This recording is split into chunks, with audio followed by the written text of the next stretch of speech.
Nah, selamat siang. Bagaimana kabar kita hari ini? Baik, terima kasih. Silakan duduk. Apakah kita semua hadir? Tidak ada yang absen? Iya ya. Terima kasih. Terima kasih bisa kita hadir semua pada pertemuan kita hari ini. Lalu yang pelajaran kita nanti akan kita mulai tentang kebijakan moneter dan kebijakan fiskal.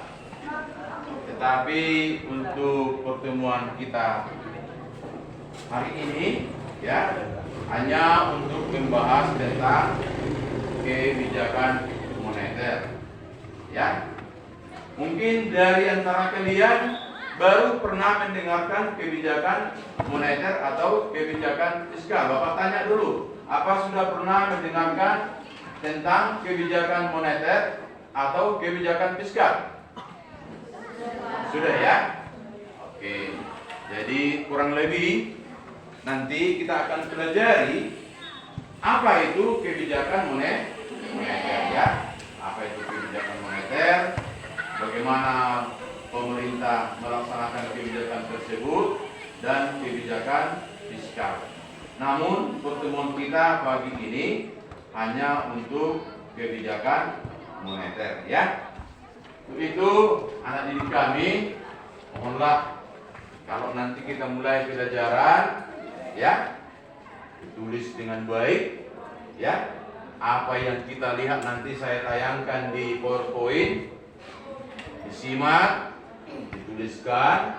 Lalu kalau nanti ada waktu kita untuk diskusi, bisa diskusi kita hidup dengan baik ya, karena materinya sudah bisa kita pahami dengan baik.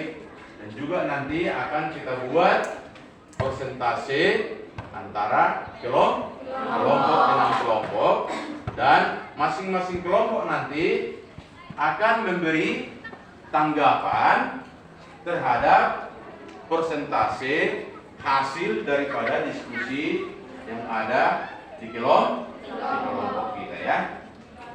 Nah, ada yang harus kita pahami sebenarnya ya. Saya ingatkan ini sebagai motivasi kita dalam mempelajari materi-materi yang akan disampaikan oleh Bapak Ibu guru kita. Tolonglah diperhatikan dengan baik. Diperhatikan dengan baik. Artinya ya, gunakan bullpoint kita itu.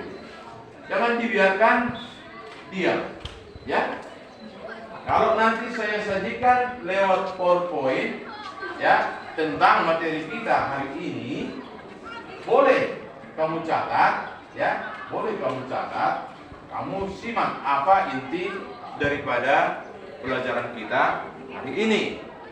Jadi kalau nanti saya bertanya atau kalau nanti ada waktu kita berdiskusi ya, sedikit banyaknya dari materi yang kita paparkan nanti kamu sudah bisa memahami.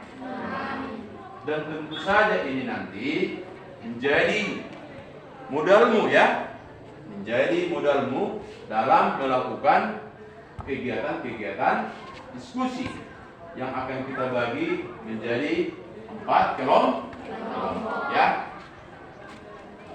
Jadi ini sudah ada kelompok kita ya.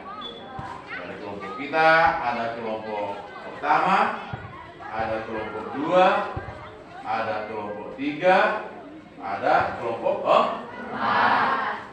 Cobalah aktif ya. Cobalah aktif untuk menyimak pelajaran kita sehingga diskusi kita nanti bisa berjalan dengan baik. Seringkali kita terlupakan, kita lihat saja materinya, tapi tidak kita tulis. Sering itu kita lihat Kalau Bapak Ibu guru menayangkan lewat PowerPoint, hanya dilihat begini saja ya. Lupa menuliskan apa sebenarnya yang sedang kita kerjakan. Ya. Jadi dibiasakanlah seperti itu ya. Dibiasakan melihat, menuliskan. Lalu dari tulisan kita itulah bisa kita ungkapkan, bisa kita ceritakan. Harus begitu sebenarnya dalam proses belajar.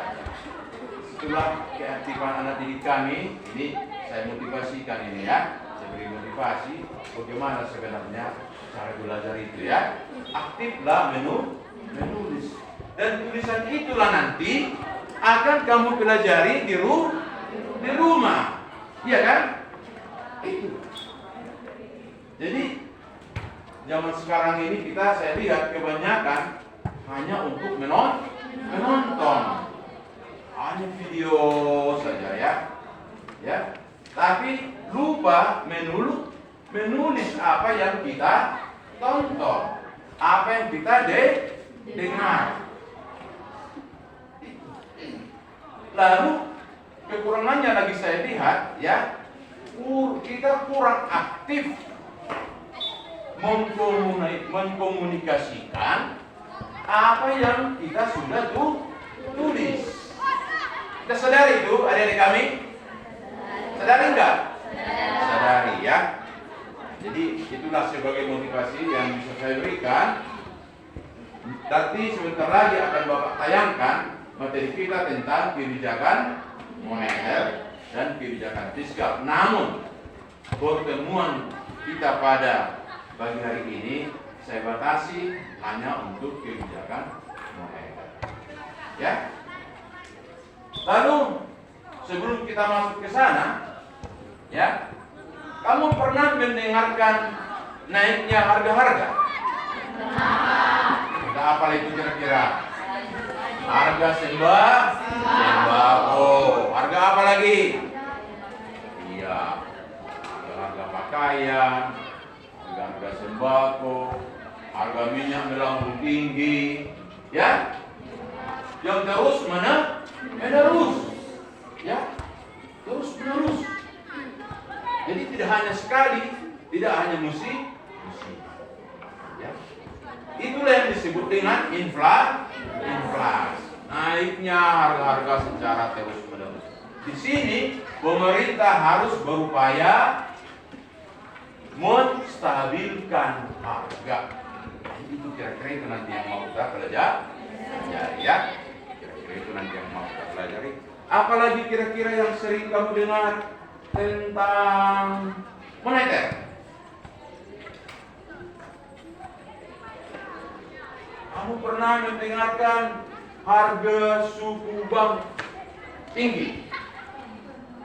Kadang suku pinjaman naik, kadang diturunkan, ya. Dan begitu, seolah-olah ada yang membuat kebijakan tersebut, ya. Jadi dilihat perekonomian kita sudah mulai lesu.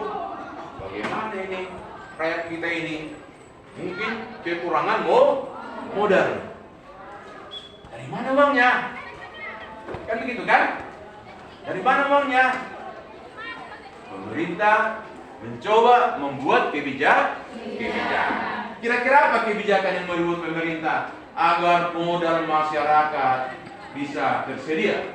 Coba dulu, tunjuk tangan dulu. Kira-kira apa yang bisa dilakukan oleh pemerintah agar modal masyarakat bisa ada digunakan dalam perekonomian kita? Ya, saya bantu ya. Ada pemerintah menaikkan suku bunga pinjaman. Iya enggak? Iya kan? Nah itu ya. Jadi kalau pinjaman diturunkan, rame-rame masyarakat bagaimana? Pinjam. Ya kan? meminjam. Kalau masyarakat meminjam, berarti uang di masyarakat banyak. Itu kan? Itu banyak ada yang meminjam. Lalu uang itu digunakanlah untuk kegiatan ekonominya.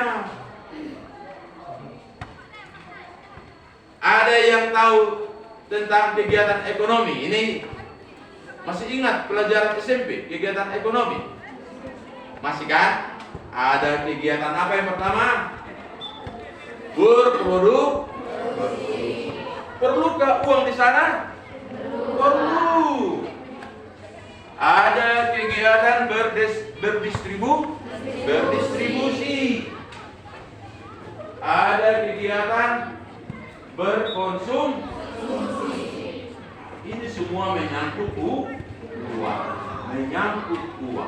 menyangkut modal. Yang ini diperoleh oleh masyarakat dari pinjaman dari bank. Bagaimana masyarakat bisa mendapatkan pinjaman dari bank? Suku pinjamannya harus turun. Ya kan? Coba bayangkan dulu. Kalau suku pinjaman naik, apakah ada orang yang meminjam? Nggak mungkin kan? Bahkan orang banyak menabung. Uang di masyarakat disedot. Gampang saja. Kalau uang beredar di masyarakat mau berkurang, naikkan saja suku tahu. Dalam rumah rame-rame nanti orang bagaimana? Benar? Ya. Tapi kalau mau pemerintah, masyarakat itu memiliki modal untuk melakukan kegiatan ekonominya, buka kerannya agar uang banyak di masyarakat.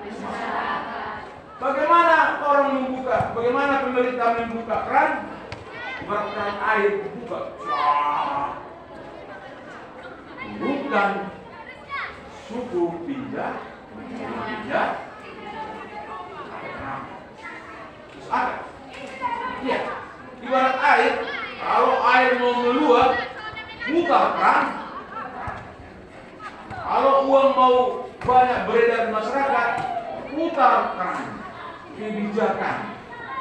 Ya, kebijakan. Itulah yang akan kita bahas nanti ya. Itulah yang akan kita bahas. Maka Bapak harap jangan terus dilihat dulu jamnya. Udah 10 menit. Kan ada terus ada mau ngantuk ya. Jadi kalau di masyarakat banyak uang, turunkan suku ya. Tapi jangan salah, uang itu jangan digunakan hanya konsumtif saja. Ya, kalau hanya dibelanjakan nanti ada lagi penyakit yang baru. Ya, daya beli masyarakat tinggi, harga nanti menjadi apa? Naik tinggi. Itulah apa? Ya, inflasi. Jadi saya kira kita akan masuk ke materi lah dulu ya. Nanti setelah materi akan kita bagi nanti kelompok ya. Dalam kelompok nanti akan kita berdiskusi bagaimana kita menganalisis, bagaimana kita mengenal apa itu kebijakan moneter ya. Baiklah, untuk itu kita awali dari materi kita yang pertama. Saya ingat kembali, dipakailah pulpennya, disimak dengan baik agar ada nanti yang kamu bawa dari sekolah ini ya. Ya kan? Gak mungkin kita datang ke sekolah ini, si Daniel ya, Daniel datang ke sekolah tapi tidak membawa apa-apa. harus membawa ilmu pengetahuan. Ya, sedikit saja kamu coret nanti, kebijakan moneter diterangkan oleh Pak Manado yang ganteng, wah mantap sekali lah kan. Nah, itu sedikit materinya, tapi bisa dipikir-pikirkan nanti di rumah. Ya, sehingga untuk pertemuan kita besok pasti kamu terbayang dengan pelajaran kita hari ini yang disampaikan oleh Bapak dan Ibu. Ya, contoh pertemuan kita minggu akan datang, teringat materi kita kebijakan moneter.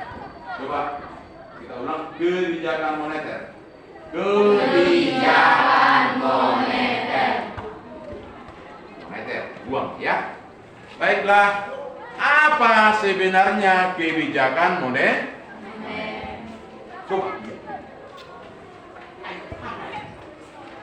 Apa ini kebijakan moneter? Ya, saya bacakan. Kebijakan moneter adalah kebijakan pemerintah melalui bank sentral. Ya, melalui bank sentral. Saya buat itu warna kuning, bank sentral. Kira-kira apa bank sentral, kawan-kawan? Pusat, ya. Berarti banknya bank. Jadi kalau ada bank-bank umum, ya, bank pemerintah yang lain, masih ada bank di atasnya. Itulah bank sentral, yaitu Bank Indonesia. Kamu pernah melihat di daerah kita ini ada Bank Indonesia? Ayo, siapa yang pernah melihat ada Bank Indonesia? Ada di daerah kita? Yang di daerah kita bank apa saja? Bank Rakyat Indonesia, Bank Mandiri, BNI 46, Bank Syariah, Bank Sumatera Utara. Kalau Bank Indonesia di daerah kita ini, saya kasih tahu ya kepada kita ya, ada perwakilannya, cabangnya di Kota Madya Siwul. Ada Bank Indonesia ya, paling dekat ya. Lalu ada di Pematang Siantar. Itu cabang-cabang daripada Bank Indonesia. Jadi Bank Indonesia, bank sentral inilah sebagai banknya bank. Di atas bank itu masih ada lagi bank. Itulah bank sentral atau Bank Indonesia yang fungsinya atau bertugas sebagai pemegang otoritas moneter. Dia yang memegang bagaimana keadaan moneter kita di Indonesia. Itu Bank Indonesia. Bank mana tadi? Bank Indonesia. Untuk mengendalikan jumlah uang yang beredar. Jadi kalau mau uang itu beredar banyak di masyarakat, bank sentral lah yang memiliki kendali. Ya, sentral lah yang punya melalui bank-bank umum ini, bank-bank pemerintah, ya, itulah yang digunakan oleh bank sentral. Woi, kita turunkan dulu suku bunga pinjaman biar uang di masyarakat banyak yang digunakan untuk kegiatan ekonomi. Ya, ini kegiatan ekonomi tadi ya. Distribusi, konsumsi. Ya, dalam rangka mencapai kestabilan ekonomi. Jadi pemerintah ya berupaya menjaga kestabilan ekonomi. Karena ekonomi adalah salah satu nadi negara kita ya. Kalau ekonomi kita gonjang-ganjing, ya, terganggu, aduh, banyak dampaknya yang bisa dirasakan oleh masyarakat dan juga berdampak kepada negara-negara lain, terutama negara-negara sahabat kita dalam hal perdagangan internasional. Masih ingat kan perdagangan internasional? Jadi inilah yang harus dicapai. Kemudian menjaga stabilitas ekonomi, sudah. Yang kedua, menjaga kestabilan harga-harga tadi. Ya, harga tadi. Itulah otoritas yang dipegang oleh bank sentral. Jadi kalau di masyarakat muncul kestabilan harga-harga, ketidakstabilan harga-harga, ini bank sentral sudah mulai berpikir, woi bahaya ini. Kebijakan apa yang mau kita buat agar harga-harga stabil, agar kegiatan ekonomi kita berjalan dengan baik. Nah, itu tugas daripada bank sentral. Lalu meningkatkan kesempatan kerja. Ini tadi, ini dia. Dari mana kesempatan kerja bisa terbentuk? Coba kita analisa dulu. Biar banyak kesempatan kerja muncul, berarti harus ada kegiatan ekonomi. Dalam hal ini kegiatan ekonomi apa kira-kira? Yang memberikan peluang kesempatan kerja lebih banyak. Produksi, kegiatan berproduksi, ya. Ada kegiatan produksi. Terbentuknya pusat-pusat kegiatan ekonomi. Oh, di daerah sana ada pabrik, di daerah sana dibuka perkebunan, di daerah sana dibangun jembatan, dibangun pelabuhan. Ini semua memancing apa? Membuka lapangan kerja, membuka kesempatan kerja. Nah, ini. Lalu memperbaiki posisi neraca perdagangan dan neraca pembayaran.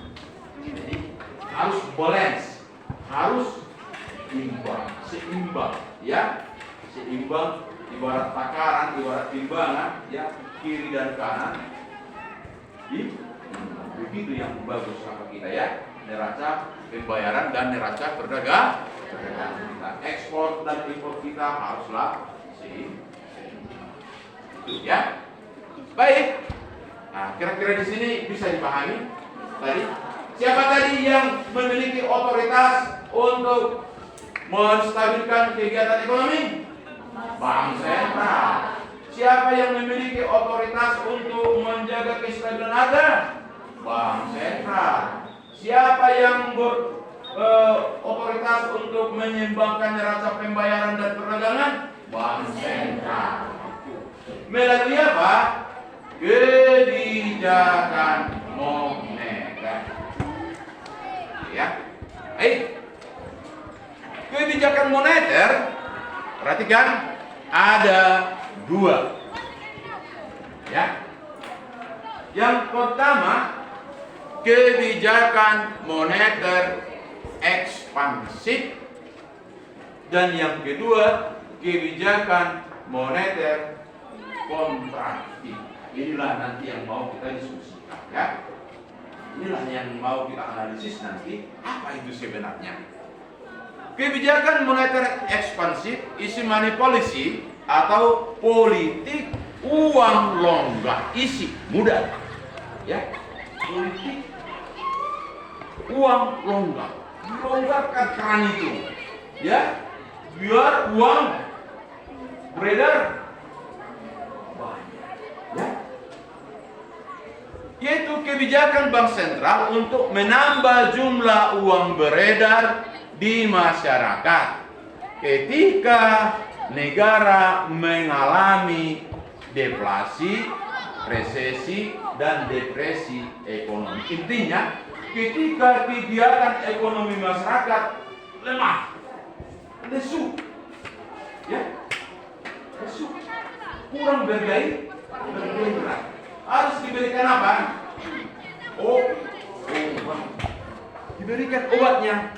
Apa obatnya? Yaitu menambah jumlah uang beredar. Itu bayangannya ya. Ya, anak ekonomi ini kan tajam kan? Tajam ekonomi ini. Ya, makanya pemerintah berkepentingan sekali menjaga kestabilan kegiatan ekonomi. Karena dampaknya nanti panjang. Bisa politik, bisa mengarah ke anarkis, ya, keributan, riot, ya, banyak sekali nanti kalau kegiatan ekonomi kita sudah terganggu. Itu yang dimaksud di sini ya. Ekspansif, longgar diberikan oleh bank sentral, yaitu dengan menambah jumlah uang beredar. Jinbit istilahnya, jumlah uang yang beredar di masyarakat. Sedangkan kebijakan moneter kontraktif, lawannya berarti ya, kalau ini tadi dilonggarkan, berarti ini dia apa? Diketatkan. Yo, putar kerannya, kecilkan. Kan begitu ya. Putar kerannya. Kebijakan uang ketat. Tight money policy. Ya, tight money policy atau kebijakan kontraktif. Tujuannya apa? Jumlah uang yang beredar itu dikurangi. Naikkan suku bunga tabung. Oh, rame-rame nanti semua bilang. Kemana uangnya semua? Kembali lagi ke bank. Begitu kan? Bagaimana? Tertarik ini? Tertarik ini masalah ini? Iya. Makanya kamu harus termotivasi, harus bisa melihat, mengikuti keadaan ekonomi kita melalui kebijakan pemerintah, melalui kebijakan bank sentral. Nah, itu ya, itu yang kita pelajari. Atau mempermudah dalam pemberian pinjaman kepada masyarakat. Ya, mana? Ini kayaknya sudah mulai ngantuk ini. Coba dulu kita berdiri dulu. Ya, ada yang kita buat dulu. Kelas berapa tadi? IPS 11, IPS 3. Ya, ayo. 11 IPS 3 bergoyang-goyang. Goyang-goyang ini ya. Ya. 11 IPS 3 bergoyang-goyang. 1, 2, 3. 11 IPS 3 bergoyang-goyang. Goyang. 11 IPS 3 berputar-putar. Putar. Kan gitu ya. 11 IPS 3. 11 IPS 3 bergoyang-goyang dan berputar. Ayo bergoyang. Putar. Oke. Ya, silakan dulu. Saya lihat sudah mulai ngantuk ini si Daniel ini ya. Oke, berikut. Untuk itu ya, kita masuk dahulu ke materi diskusi ya. Nanti Bapak akan memberikan beberapa pertanyaan. Ya. Beberapa pertanyaan. Jadi ini kelompok 1 saya kasih nanti pertanyaan. Kelompok 2 saya kasih pertanyaan. Kelompok 3 saya kasih pertanyaan. 4 saya kasih pertanyaan. Didiskusikan dengan baik. Ya. Didiskusikan dengan baik. Ya. Hasil diskusimu nanti akan kamu laporkan dan kamu presentasikan di depan ini ya. Ya. Paham? Bisa?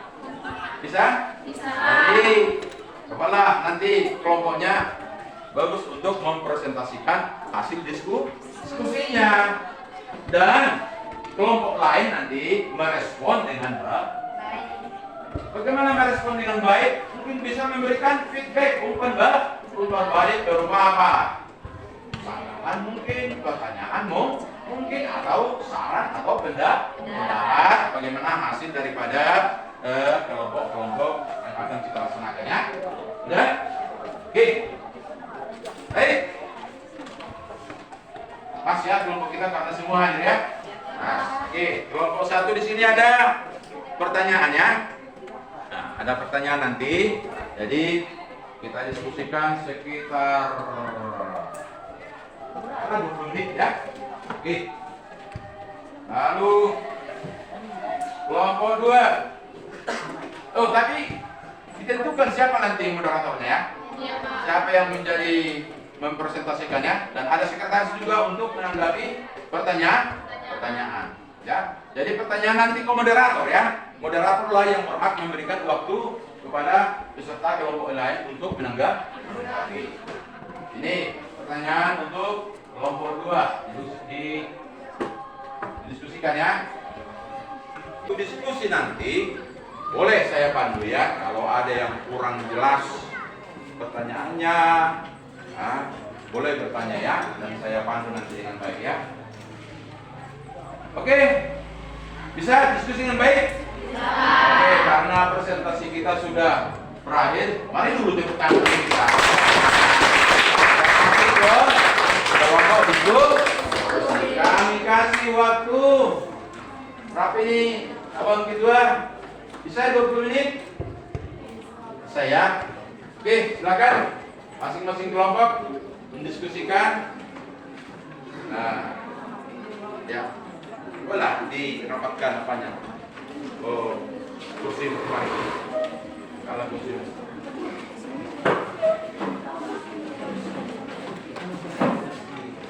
Nah, ini.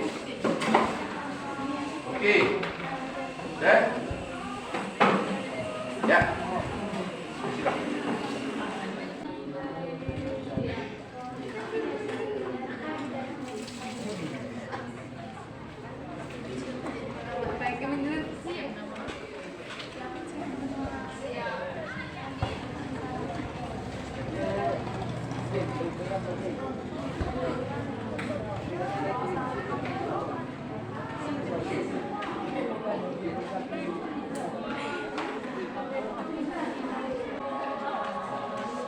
Sudah siap semua kan? Ya. Baiklah, kita mulai presentasi dari kelompok 1. Kita persilakan. Sebelumnya kita berikan dulu aplaus tepuk tangan. Ya, silakan kelompok 1.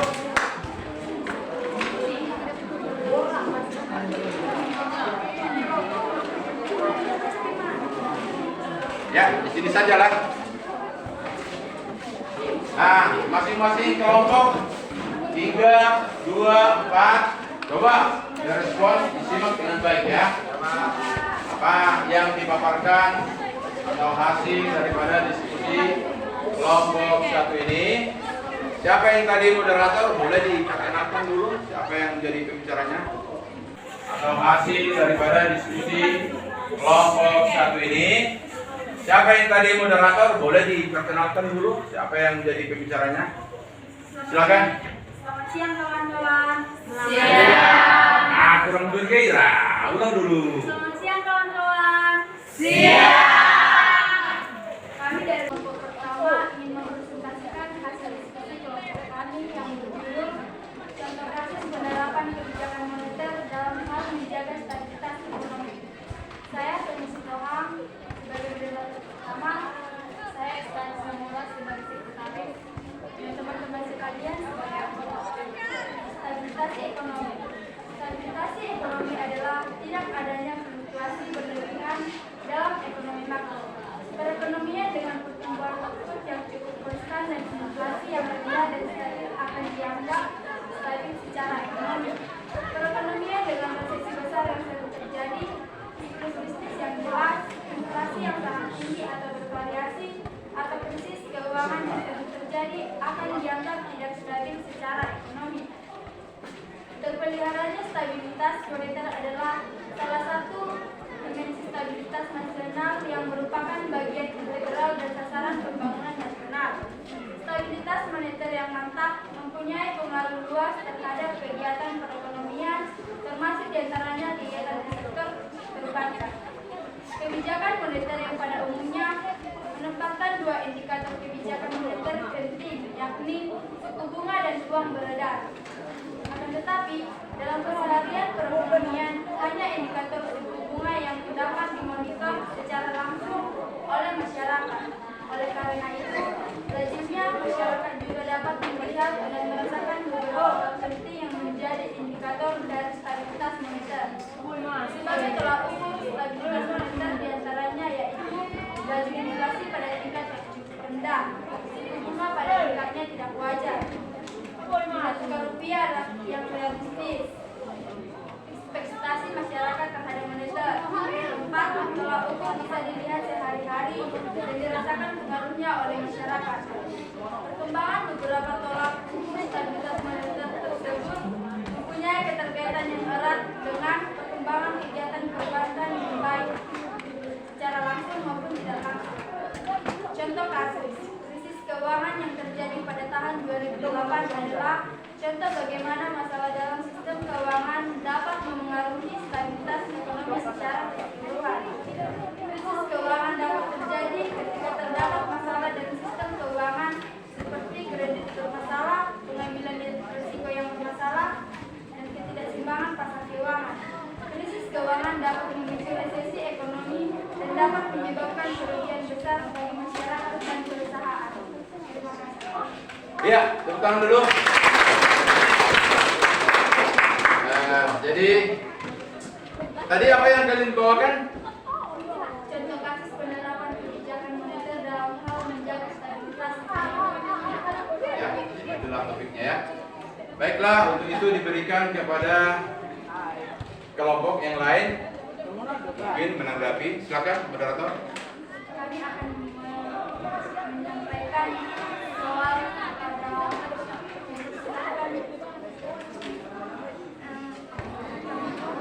Silakan kelompok lain. Gitu kira-kira. Kami dari kelompok 1 mempersilahkan kelompok lain ingin mengajukan pertanyaan atau menanggapi. Ya, silakan. Jadi masing-masing kelompok tadi sudah kita dengar penjelasannya, apa materi, apa hasil diskusi daripada kelompok 1. Untuk itu kita kelompok 2, kelompok 3 dan kelompok 4 diberi kesempatan untuk menanggapi apa hasil diskusi kelompok 1 ya. Silakan. Ya, dari mana? Pertama. Ini pertanyaan ajukan dulu ke moderator ya. Perkenalkan dulu dirimu dari kelompok 4. Ya, kurang apa? Kurang kencang suaranya. Kalau warga bukan kencang itu. Jelas sudah dulu. Jelas. Nama saya Hendra Purba dari kelompok 4. Ya. Pertanyaan kami adalah situasi bagaimana hasil dari sudut ekonomi stabil. Sekian, terima kasih. Ya. Pak moderator, apa pertanyaannya? Apa? Ya, oke. Silakan berikan penjelasan. Baiklah, terima kasih kami ucapkan atas pertanyaan dari kelompok 4. Kami akan menjawab pertanyaan yang 4. Secara umum, ada dua indikator stabilitas sistem keuangan di Indonesia, yaitu mikro prudensial dan mikro prudensial. Di antara indikator makro prudensial adalah pertumbuhan ekonomi, neraca pembayaran, tingkat inflasi, suku bunga, dan nilai tukar, efek penjualan bisnis, dan banyak lainnya. Sekian dan terima kasih. Gimana? Kelompok 4 dengan jawabannya? Bos? Bos? Oke, tepuk tangan dulu. Ya, baik. Terima kasih kelompok 1. Kasih lagi kesempatan yang lain. Apa lagi? Jika ada pertanyaan yang ingin menanggapi atau bertanya, kami Sudah? Cukup? Pas? Oke, terima kasih kelompok 1 ya. sekian hasil diskusi kami. Terima kasih. Ya. Ya, di materi pelajaran kita ya, buka saja nanti latihannya. Di situ ada banyak latihan nomor-nomor yang harus dikerjakan. Kerjakan sajalah nomor 1 sampai 5 ya. Di rumah ya, untuk mendalami apa materi kita pada siang hari ini. Jadi sekali lagi kita sudah tertarik tentang kebijakan pemerintah Bagaimana pemerintah untuk mengatur keadaan ekonomi? Bagaimana mengatur keadaan harga? Bagaimana mengatasi adanya pengangguran? Bagaimana mengatasi kestabilan neraca pembayaran dan perdagangan? Itulah fungsi daripada kebijakan moneter. Untuk itu, terima kasih atas perhatian adik-adik kami. Ya, semoga pelajaran kita hari ini semakin bisa dimantapkan, dan yang akan datang akan kita pelajari tentang kebijakan fiskal. Sekianlah dulu pertemuan kita. Saya ucapkan terima kasih, dan tetaplah belajar, tetap apa tadi yang saya ingat. Pertama-tama saya bilang, dilihat, ditulis, dibaca, diungkap. Ya, itu ya.